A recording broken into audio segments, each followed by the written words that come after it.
We now move to First Minister's questions. Question number 1, Joanne Lamont. Thank you, Presiding Officer. To ask the First Minister what engagements he has planned for the rest of the day. First Minister. Engagements to take forward the government's programme. Joanne Lamont. Thank you. Nicola Sturgeon's department told the Audit Committee that her 5 biggest transport projects cost £3.3 billion. The true figure is £3.8 billion, £500 million more. Why did Nicola Sturgeon mislead Parliament and the people of Scotland in this way? First Minister. Well, I think Joanne Lamont should catch up with the evidence given by the Permanent Secretary to the relevant committee yesterday. It made it quite clear there was no mistakes, no misleading. The question was, do you consider the cost of the project or the cost of things like buying land to prepare for a project? There are many arguments for considering the cost of a project. That shows the economic value. It shows what's actually done in building the project. What I think Joanne Lamont should be concentrating on is the extraordinary success of the NPD programme, which is building schools, and hospitals and colleges around the country, particularly in the city of Glasgow, where the new Glasgow colleges are going to help revitalise further and higher education in the city. Joanne Lamont. Can I assure the First Minister I did catch up with the evidence to the Audit Committee yesterday, which was described as insulting to this Parliament. And I cannot believe that the Scottish Government thought that you could build a railway without needing to pay for the land on which it would go. I don't know if Nicola thought you were going to build a transatlantic monorail rather than something that people were going to go on. But I think the First Minister doesn't understand why people think he's out of touch. Showing there is £500 million discrepancy, he doesn't try to explain it, he tries to explain it away. That is simply not good enough. Nicola Sturgeon seems to be running her department with the same competence she's running the Yes campaign. She missed £500 million. Let me explain what that buys you. It buys you nearly 14,000 teachers. It pays for 16,000 nurses. And so that the First Minister in his world can understand it, it buys you nigh on 1,000 trips to the Ryder Cup. Now, was Nicola Sturgeon being deliberately misleading, or is her eye off rising costs to the taxpayer because she's too busy watching the Yes campaign support going down?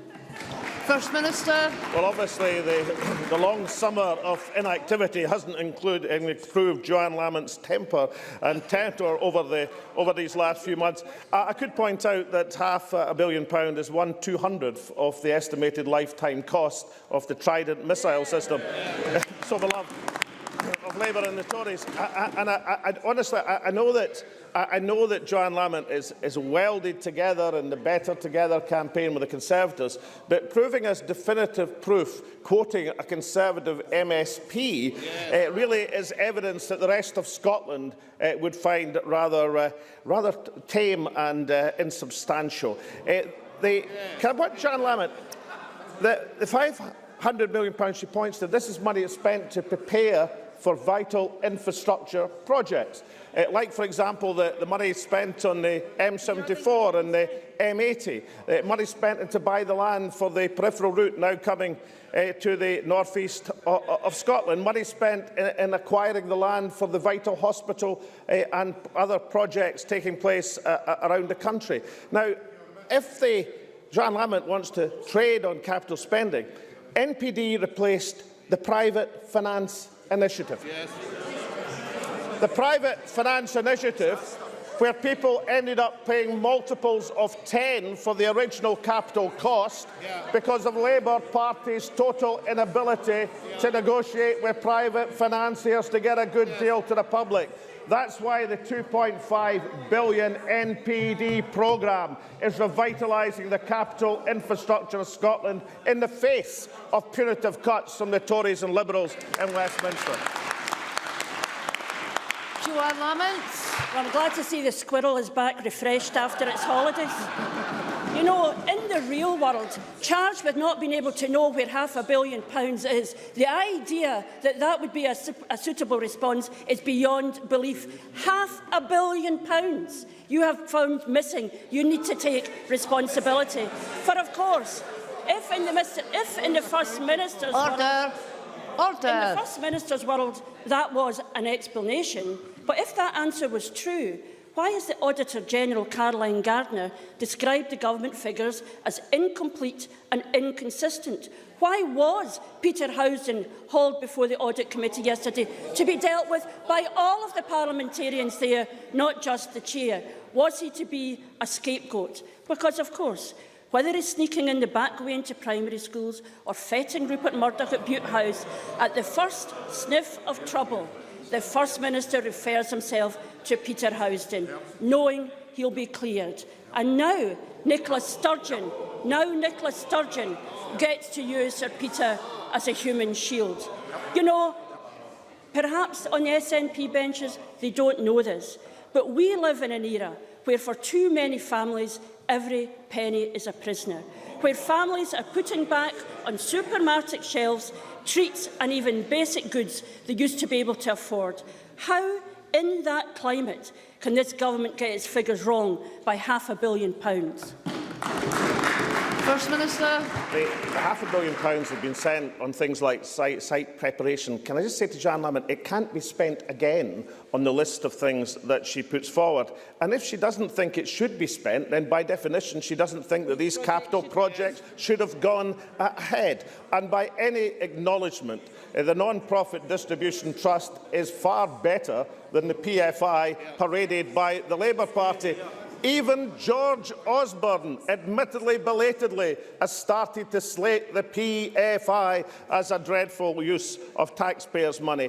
I don't think that Joanne Lamont should be accusing civil servants who can't answer back of a variety of things. But can I just point out that in terms of visits to Aberdeen primary schools, there's been a freedom of information request which totally vindicates the position we took, just as the people of Aberdeen Donside vindicated the SNP in the by-election. Joanne Lamont. The First Minister is not in good land when he talks about civil servants being unable to defend themselves, because, of course, this is the First Minister who gave us the most accurate answer ever given to any Parliament, had to come back at 5 o'clock and bravely blamed the civil servants for making a mistake. This is about ministerial accountability and responsibility, not about scapegoating civil servants. And, of course, over the summer, Alex Salmond promised every Scot, a £300,000 North Sea dividend after separation. Now we know his figures have a £500 million margin of error. Presiding officer, here is why this matters and what people fear. In the increasingly unlikely event that Scotland votes to leave the United Kingdom, the day after the referendum, we will find out that everything the First Minister claimed before on the currency, on pensions, on welfare, on oil revenues, on corporation tax was possibly incomplete and inconsistent. And he'll tell the nation, sorry, it was the civil servant's fault. Isn't it the case that ministers are spending their time on their separation obsession most Scots reject? And while their campaigning is failing to convince Scots, this SNP government is failing to run the country. First Minister. So, I mean, after 2 months of preparation, that's the exact equivalent of Joanne Lamont's questioning. I mean, we had last year, of course, during the summer, we ended up in climaxing with a something-for-nothing society. This year, it was the summer of nothing from Joanne Lamont, and certainly the rehearsing of the questions didn't improve them. She says that I was misleading about the wholesale value of North Sea oil. The 1.5 trillion, that's 1,000 billion, incidentally, is of course the estimated value of the resource over the next 40 years. But she compared it, and this is interesting, isn't it, that Better Together, Joanne Lamont and the Tories, with the Treasury paper. I've been having a wee look at the Treasury paper. It estimates the value of revenues over the next 18 years. Now, why do the Treasury and the Labour Party tell people that there's only 18 years of North Sea oil and gas production? Very interesting that, because the Prime Minister a couple of years ago was declaring the Clarefield that was going to last until 2050. So why on earth are the Treasury talking about the next 18 years when the Prime Minister talks about Clare Ridge to 2050? The attempt by Joanne Lamont and the Tories to underestimate the value of Scotland's resources is not a recent phenomenon. It goes back to the 1970s and the 1980s. And how do we know that? Well, Dennis Healey, thankfully still alive, blew the gaff when he said there had been a deliberate underestimation of North Sea oil value in order to try and stop the Scottish nationalists. Of course, he said it was mainly the Tories. I think it was both the Tories and the Labour Party. Better together means very little to the people of Scotland. Question number 2, Ruth Davidson. To ask the First Minister when he'll next meet the Prime Minister. First Minister. No plans, immediate future. Ruth Davidson. Thank you, Presiding Officer. Last week, Audit Scotland told us that in 2011-12, Scotland's colleges were forced to cut 1,200 members of staff. It said that 48,000 student places had gone, along with 5 million teaching hours. But it didn't tell us how many college courses had been cut. Can the First Minister? First Minister. Manifesto commitment that the Scottish National Party made, it was to maintain full-time numbers in colleges. That's people studying full-time courses. The reason we do that is to prepare people for employment. We've met that commitment. As Ruth Davidson perhaps knows, that recent statistics show a record number of Scottish students in full-time higher education. She might care. Well, we do higher education at colleges. I don't know if the Labour Party is aware of that. But that number contrasts with the nosediving figures from south of the border where the Tories are in control. That's why Scottish students are better off with the Scottish National Party and this SNP government. Ruth Davidson. I'm sure that's all very comforting to the 48,000 people that have missed out, but it failed to answer the simple question that I asked him, which was how many courses have been cut from colleges across Scotland. And he clearly doesn't know, so I'll tell him. It's 614 in the last 3 years. 614 courses gone, and while the Education Secretary has arrogantly dismissed those cuts previously as hobby courses, they include plumbing, veterinary nursing and IT. So that is a record with fewer staff to teach, fewer hours taught, fewer students in the classroom and fewer courses to choose from. And all because Alex Salmond has raided college budgets to the tune of £34 million. Just yesterday, Mike Russell made the ridiculous assertion that every young person knows that progress is being made. Well, if this is progress, how bad must things get before you accept that he accepts that there's a problem? This cannot go on, Presiding Officer. With the budget due next week, can the First Minister confirm there will be no more cuts to our colleges? First Minister. Ruth Davidson seems to have forgotten the last time she read out a list of courses. It was found that some of the courses she said had ended were actually still in existence. I've never known of people going back to the previous mistakes, but let's look at the exact figures. The record high number of young people attending full-time courses at college, funded full-time, increased from 59,605 in 2010-11 to 61,304 in 2011-12. We've concentrated on full-time college courses. We've done that because it prepares people for employment. And on any measure, whether it be funding, number of students, full-time courses, investment in the capital infrastructure of colleges across Scotland, from Glasgow to Kilmarnock to Inverness to Forth Valley. The record in Scotland is inconceivably better than the record south of the border. No one could possibly, looking at the decimation of the colleges and universities in England under the Tory Liberal administration would want otherwise than to see our colleges or universities under Scottish control. Scottish control means a record number of full-time students. Tory control from London means a diminution of students, a diminution of prospects for young people, and a policy of despair across the country. Question number 3, Willie Rennie. To ask the First Minister what issues will be discussed at the next meeting of the Cabinet. First Minister. Issues of importance to the people of Scotland. Willie Rennie. This week, 130,000 two-year-olds have been able to go through the doors of nurseries in England to start their free education. How many two-year-olds are receiving free education in Scotland? As Willie Rennie knows, we've extended to looked after two-year-olds. As he also knows, we've extended to 600 hours from next year. That's moved from 412.5 hours under the Labour Liberal administration. That's for 3- and 4-year-olds. I'm sort of puzzled by Willie Rennie continuing this argument, given the information that's coming to light about the much vaunted scheme south of the border. If we remember, before the recess, we had a discussion at several First Minister's questions as to whether or not there was a diminution in the quality and standards and numbers of childcare provision south of the border. Willie Rennie told me that was nonsense. And then, of course, Nick Clegg made that exact issue a major controversy in the coalition government. And therefore, Willie Rennie should have a look at what's now being reported about the actual uptake and availability of places in England at the present moment, because many people are saying that because of nursery closures, there are going to be no nurseries for the people to go into. Willie Rennie.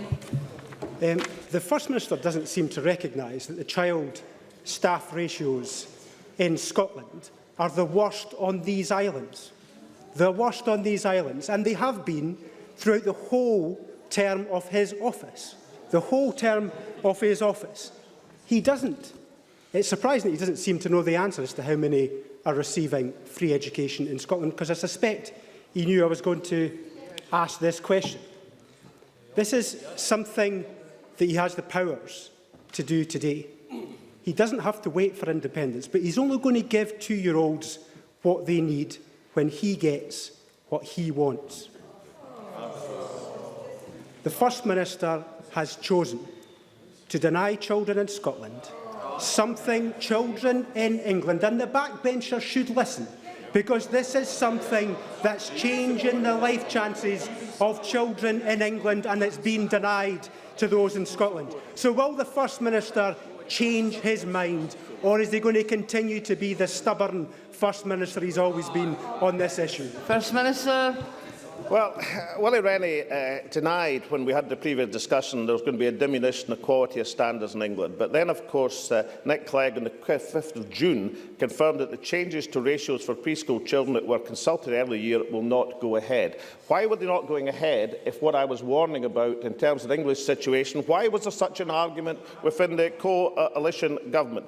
I think Willie Rennie does himself less than credit not to acknowledge that 600 hours from next year is a substantial achievement in the extension of provision to 3- and 4-year-olds compared to the 412.5 hours that we inherited. I've already told them that we're extending to looked after 2-year-olds as well. But what really worries me about it is, after the experience that Willie Rennie had in our previous debate about whether or not there was an attempt to diminish standards in England, he now is ignoring the reality which is being reported south of the border. So can I just say to him that the BBC have now reported that nursery closures might not mean there'll be enough places for 2-year-olds promised the entitlement, or to quote exactly the Chief Executive of the Family and Childcare Trust on the BBC website this week, "We are concerned the loss of nursery provision in children's centres is impacting on local authorities' ability to find sufficient places for the offer.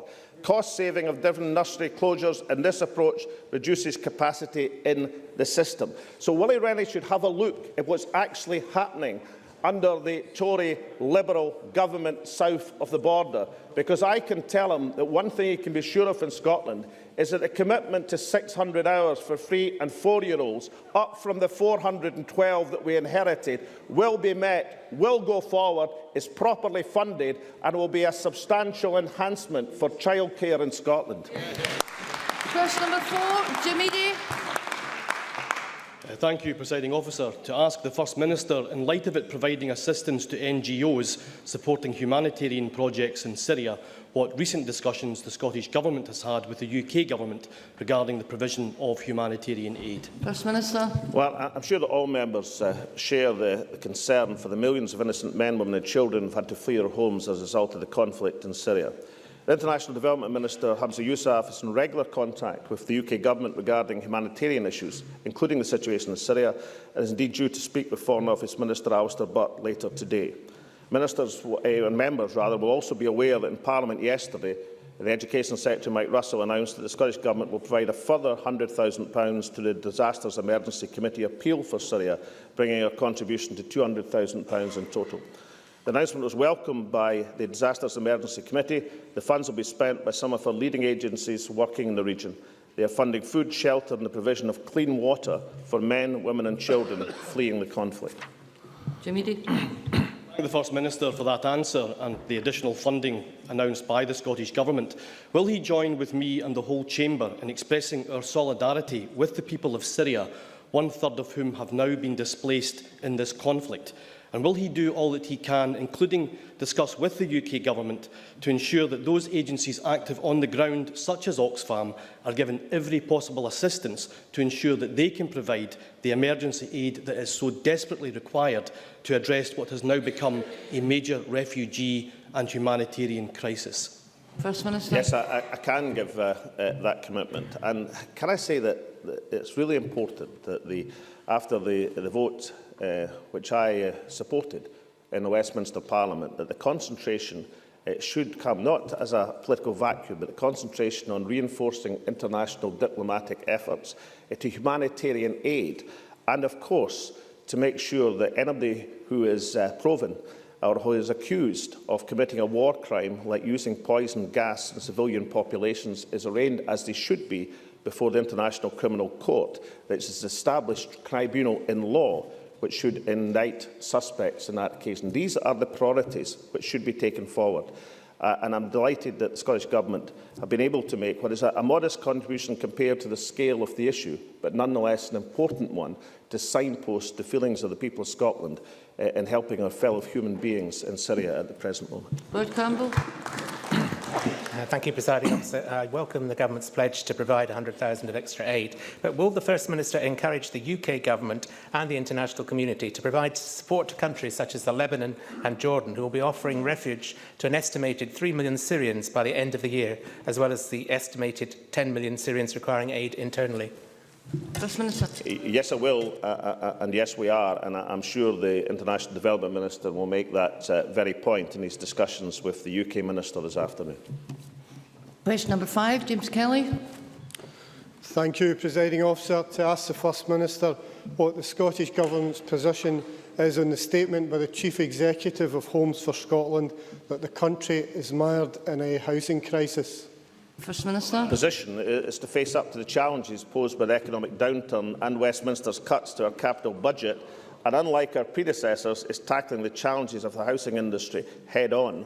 We have achieved a 31% rise in the number of social housing completions in the last 6 years.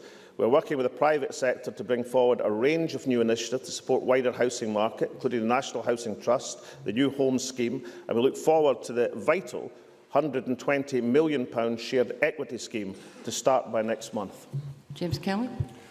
Thank the First Minister for that answer. Does the First Minister share the concerns of Homes for Scotland that if the current 25% reduction based on last year's figures in house building continues, it will result in a shortfall of 160,000 homes by 2035, and further to the findings of the Jones-Lang-LaSalle's report, which showed that the majority of house builders thought that independence would deliver less housing development in Scotland? Will the forthcoming White Paper consider the risks for housing of Scotland separating from the United Kingdom? First Minister. Well, the risk to housing has been the slashing of capital budgets from the United Kingdom government, and I'd have thought James Kelly, as someone who presumably cares about the housing budget, would have realised that. So it is therefore with some satisfaction, despite that range of capital cutbacks, that we can note that the rate of housing building, both in the social sector and overall in Scotland, is substantially higher than England and substantially higher than Wales at the present moment. But I agree that more must be done, and therefore the initiatives I've cited are the approach we're taking.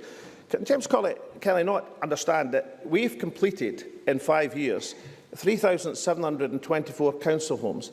In the last 4 years of Labour administration, 6 were completed. Yes. When Joanne Lamont was Deputy Minister for Communities between 2004 and 2006, no council homes were built whatsoever. Or as the lost leader recently returned to the front bench put it so well in August 2008, Ian Gray said that Labour, quote, had the best homelessness legislation in the world, but we didn't build the housing to make it work. So James Kelly will accept that the Scottish National Party, with our record in housing, are going to take absolutely no lectures from a Labour Party which failed on social housing and a Labour leader who didn't manage to build a single council house in the 2 years she was Communities Minister. Question number 6. Alison Johnson.